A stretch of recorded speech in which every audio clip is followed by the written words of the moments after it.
लिए एक विशेष सूचना है। दो बातों को लेते हुए आज का मेरा ये वीडियो रहेगा। अगर आपको वीडियो पसंद आए तो आप सभी लोगों से गुजारिश रहेगी कि जरा वीडियो को शेयर कर दें, ताकि ये जो समस्या हर बच्चे की, अभ्यर्थी की रहती है कि सीटेट कर ली, अब क्या करें, एक तो उस तक ये खबर पहुंच जाए।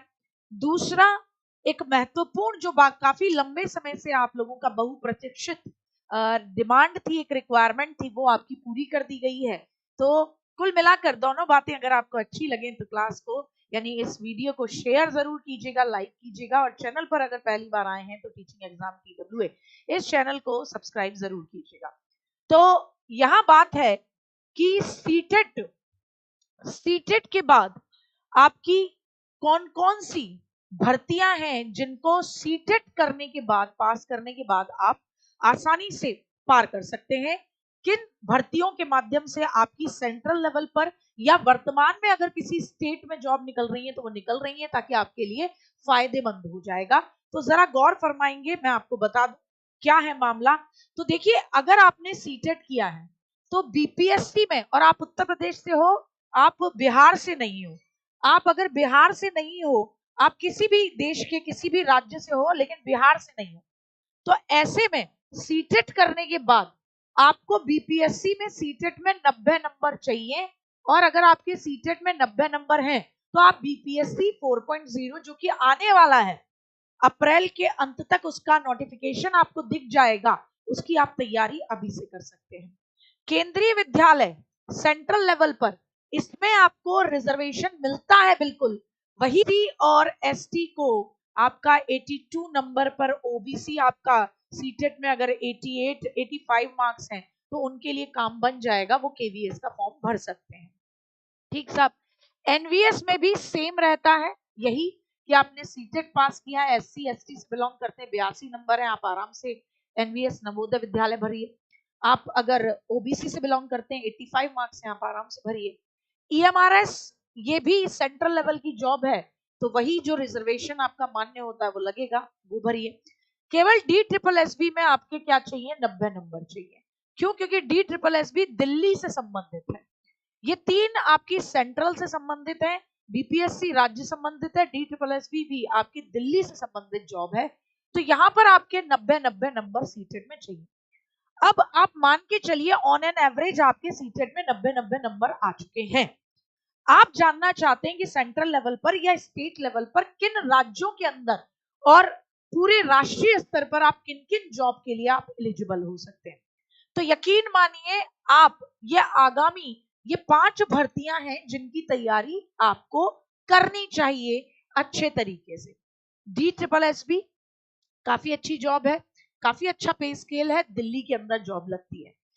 आपका एकलव्य मॉडल रेजिडेंशियल स्कूल, इस पर भी और पद जोड़ने की बात हो रही है, 30,000 पद और जोड़े जाएंगे। इस पे जो नोडल एजेंसी है उससे संबंधित मामला चल रहा है, बातचीत चल रही है, बहुत जल्द अप्रैल के अंत तक इससे संबंधित भी देखने को मिल जाएगा। हालांकि ईएमआरएस का वैकेंसी पहले ही आ जानी चाहिए थी, लेकिन वो कुछ टेक्निकलिटीज के चलते अटक गई है, जिसपे आपको पता होगा कि जो आपके मंत्री हैं जो इन जनजातीय मामलों से संबंधित है, उनके मामले से भी, उनके ट्विटर से भी इस बारे में इस बाबत बात की गई थी। नवोदय विद्यालय ने लास्ट टाइम ही अपना एक कैलेंडर जारी किया था, जिसके माध्यम से उन्होंने कहा था कि हर साल हमें फरवरी मार्च तक पता लग जाया करेगा कि हमारे यहाँ पर कितनी वैकेंसीज हैं, उसके बाद हम पब्लिक डोमेन में वैकेंसीज ले आया करेंगे, पेपर वेपर करा के हम अप्रैल तक में नई ज्वाइनिंग करा देंगे। तो ये भी बहुत जल्द आपको बता देंगे कि भैया इनके यहाँ पर कितनी वैकेंसीज रहेंगी, कितनी नहीं। केंद्रीय विद्यालय पूरा 1 साल निकल गया है पुरानी भर्ती को, और तब से केवीएस के अंदर रेगुलर भर्ती कोई नहीं निकली है। और आप भी जानते हैं कि अडॉक पे टीचर्स को यूज करके ज्यादा लंबे समय तक काम गवर्नमेंट स्कूलों में नहीं होता है। तो केंद्रीय विद्यालय में भी बहुत जल्द आपको वैकेंसी देखने को मिलने वाली है। बीपीएससी टीआरई 4.0 को लेकर ये काफी एक अच्छा मौका है। खुद बिहार के अंदर शिक्षा मंत्री के माध्यम से और आपके चीफ मिनिस्टर के माध्यम से स्पष्ट किया गया कि बीपीएससी 4.0 भी आएगा और 5.0 भी आएगा, ट्वीट के माध्यम से भी कहा गया। तो ये सारी वैकेंसीज हैं जो आपको अप्रैल के अंत तक देखने को मिल जाएंगी। ठीक है ना। नवोदय विद्यालय की जॉब जहां जहां नवोदय है वहां मिलती है, ठीक है ना। तो ये तो बहुत बात की बात होती है कि कहाँ मिलती है कहाँ नहीं मिलती। ऑल ओवर इंडिया लेवल पे भी नवोदय है, रेजिडेंशियल स्कूल है, वहां मिलती है। केंद्रीय विद्यालय में भी बहुत सारे केंद्रीय विद्यालय ऐसे हैं जिनके अंदर ही कैंपस के अंदर ही रेजिडेंशियल स्कूल है, मामला है ये वाला मामला है। तो सीबीएसई के द्वारा कराए जाने वाले सीटेट में अगर आपके 90 नंबर हैं तो आप DSSB बीपीएससी टीआरई 4.0 के लिए एप्लीकेबल हैं। और केवीएस एनवीएस ईएमआरएस में आपका जो सेंट्रल गवर्नमेंट की जॉब है तो सेंट्रल का जो आपका रिजर्वेशन लगता है उसके मामले में उतने भी अगर आपके नंबर हैं तो आप एप्लीकेबल हैं। तो सिंपल सी बात हो जाती है, यहां तक का मामला आपको समझ में आ जाता है। अब इन सभी में एक कॉमन चीज है भाई, इसमें भी एसएसटी का पोर्शन पूछा जाता है, चाहे 1 to 5th हो, 6 to 8th हो, 9 10th हो, एसएसटी का पोर्शन पूछा जाता है। केवीएस में भी एसएसटी का पोर्शन है, एनवीएस में भी है, ईएमआरएस में भी है, DSSB में भी है। तो सभी के अंदर आपका एसएसटी का पोर्शन पूछा जाता है। इसी को ध्यान में रखते हुए आपके लिए एक विशेष तरीके की एसएसटी का फाउंडेशन बैच लाया जा रहा है। एनसीईआरटी और एससीईआरटी बेस्ड आपका ये फाउंडेशन बैच होगा। एक बैच इन सभी एग्जाम में आने वाली आपकी एसएसटी की जो अप्रोच है उसको बेहतर बनाएगा। सभी को ध्यान में रखते हुए इस पर फोकस कराया जाएगा।